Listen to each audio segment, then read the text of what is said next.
Mixed martial arts is a full-contact combat sport that allows a wide variety of techniques and skills. It is quickly becoming a widely popular contact sport in the world.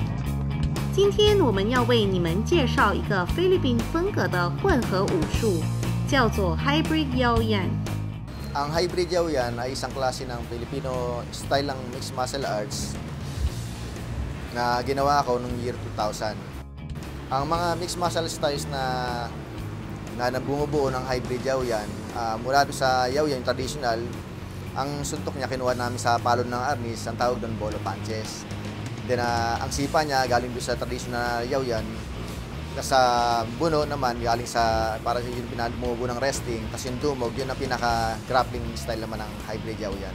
Maganda yung pagtanggap ng tao sa Hybrid Yaoyan nung nakita na panood nila yung URCC, yung kanon ng URCC doon sa Casino Filipino. Ang nagawa ng mga player namin doon, dalawa nanalo by tap out, tapos isa doon sa by knockout. Kaya doon naman nakuha yung moniker na knockout or tap out, either way will take you out.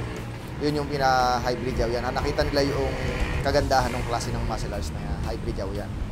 Sa ngayon, ang mga practitioner ng Hybrid Yaoyan, dito pa lang sa gym namin, dito sa Cubao, within more than 3 years na operation namin, umabot na kami ng mahigit 1,000 na members. Okay, may mga member din kami sa Luzon, sa Subic, may mga member din kami sa ibang lugar. And all in all, maabot kami mula pa nung year 2000, maabot ng halos na more or less nasa 5,000 ang mga members ng Hybrid Yaoyan. Mga basic stances ng Hybrid Yaoyan, 7 klase yan. Meron kami tinatawag na normal stance, merong fighting stance o yung fighting position, merong cross leg stance, may bow and arrow, meron twisted stance, meron din yung preparatory o yung preparatory stance.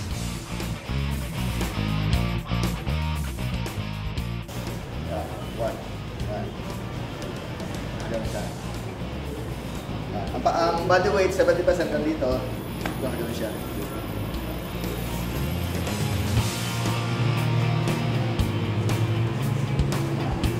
Boy na.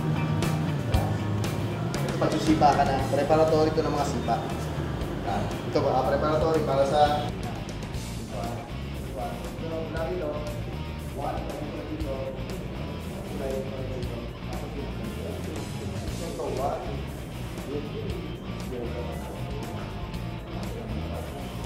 hindi siya makakasundo kasi mga bali yung konting ganun ko lang, wala na. Hindi naman siguro, tumangin ka ng water para itong mismong slide. 1, 2, tapos yun. Ito mismo, gagawin siya. Tapos yung ito, mataas. Target na ito ulit. Pagtitig sa kamay na, 1, 2, 3. Ganun ako. Wala ako. Lagyan mo ng pressure to leg ko. In a span of 11 years since its inception in 2000, Hybrid Yaoyan has entered the world arena of mixed martial arts, representing Filipino ingenuity and pride. For me, Yaoyan is very practical in our everyday life. Una-una, hindi mo alam kung kailan may darating na danger sa buhay mo, kung kailan ka hold the pen, kung kailan ka tututukan ng baril. So with Yaoyan and its principles and techniques, you can save yourself. I see myself pursuing the sport of Yaoyan. As you can see naman, after ilang minutes lang practicing Yaoyan, pawis ako, it certainly is a good sport, a good way to keep fit. It is my first time learning Yaoyan, and of course, syempre sweating. It's a very good workout. We fully recommend it to everyone. If you really into martial arts, it's another alternative.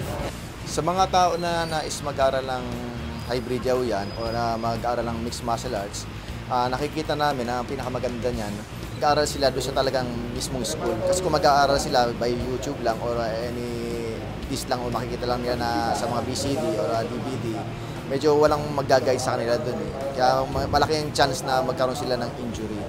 Invite ko sila na mag-enroll dito sa amin, dito sa Cubao, sa Hybrid Yaoyan Mixed Martial Arts Training Center, Karen Building, sa number 9 Annapolis Street. Meron kaming website, yung hybridyaoyan.com.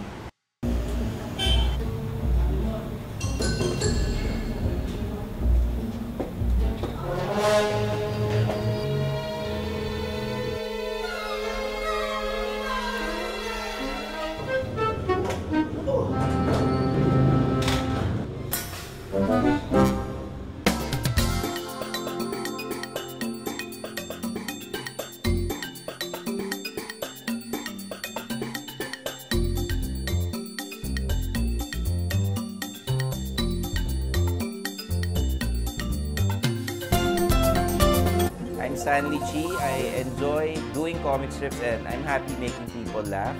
I'm inspired to write funny comic strips kasi pag nakikita ko yung mga readers ko tsaka yung mga fans,